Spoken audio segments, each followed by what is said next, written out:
Yan, kapatid. Magparatik-tik ka lugod dyan. Amag yan. Dito man po yung Pinaka. ano dito Yung ginibo ko. Iyo. Susugon talaga. Grabe talaga ang tagas. Hindi po. Yun dapat nilang hanapon na manhole. May manhole pa rin talaga yun. Mayong manhole. Tinapala po. Inapot ko si Padilis kung di man ang pinatapalan niyo. Bakit itong inot na tinat me? Iyo. Sa pasyaraman. Ito pag siguro pag nagbaha, yan, ginibo.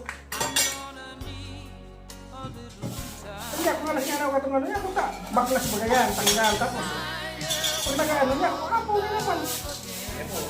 Ginibo ko di, ano, dahil ako nagsasabi kayo, dapat ko pala timbahan ko lang. Tapos, ali ko si, kunyan dyan, ito pag mga sibo-sibo. Parang nagbalik lang yan. Ilalag ko sa ano. Ako pa man kita gusto parang ulang ano. Ubuan ko ng mainit na tubig. Yun ang giraray.